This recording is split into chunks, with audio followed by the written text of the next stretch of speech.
த Lord. நம்ம பிள்ளைகளில் பொறுப்பற்ற பிள்ளையாக தாய் தந்தையரோட பேச்சை கேட்காம ஒழுங்காக படிக்காமல் நமக்கு கெட்ட பேரை வாங்கி தந்து ரொம்ப சேட்டை பண்ணிக்கிட்டு இருக்கும் அந்த குழந்தை மீது நமக்கு இருக்கிற அன்பை விட தாய் தந்தையர் பேச்சை கேட்டு ஒழுங்காக படித்து கீழ்ப்படிந்து நமக்கு பெருமை சேர்த்து தருகிற குழந்தையின் மீது தான் அன்பு அதிகமாக இருக்கும். ரெண்டு குழந்தைகளும் நமக்கு சமமாக இருந்தாலும் இந்த விஷயத்தில் நம்ம இல்லைன்னு சொல்லவே முடியாதுங்க. அதுபோல தான் ஆண்டவராகிய இயேசு கிறிஸ்துவும் நம்மளுடைய தாய் தந்தையர் ஸ்தானத்தில் தான் அவர் இருக்கிறாரு. எப்படி உங்கள் குழந்தையின் மீது கோபப்படவும் அன்பு காட்டவும் உங்களுக்கு உரிமை இருக்கோ அதுபோல தான் ஆண்டவராகிய இயேசு கிறிஸ்துவின் பிள்ளைகளாகிய நம்ம மேலே கோபப்படவும் அன்பு காட்டவும் அவருக்கு உரிமை உண்டு.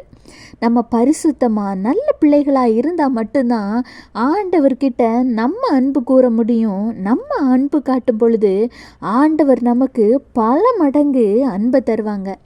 கர்த்தர் சொல்கிறார், யோசுவா 23:11, ஆகையால் உங்கள் தேவனாகிய கர்த்தரில் அன்பு கூறும்படி உங்கள் ஆத்துமாக்களை குறித்து மிகவும் எச்சரிக்கையாயிருங்கள்.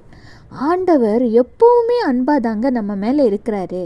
பைபிளில் அன்பில்லாதவன் தேவனை அறியான், தேவன் அன்பாகவே இருக்கிறார்னு இருக்கு.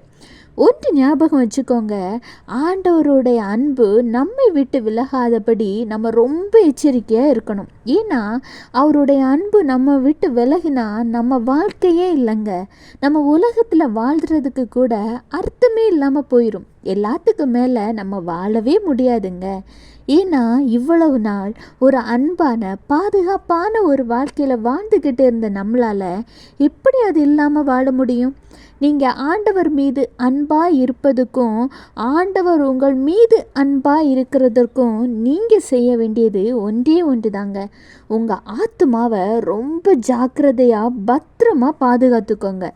சாத்தான் விரிக்கிற எந்த ஒரு பொல்லாத வலையிலும் உங்கள் ஆத்துமா சிக்கிறாதவாறு ஜெபத்தினாலும் வேத வசனத்தினாலும் உங்கள் ஆத்மாவிற்கு ஒரு ப்ரொடெக்ஷனை, ஒரு பாதுகாப்பை உண்டு பண்ணுங்க.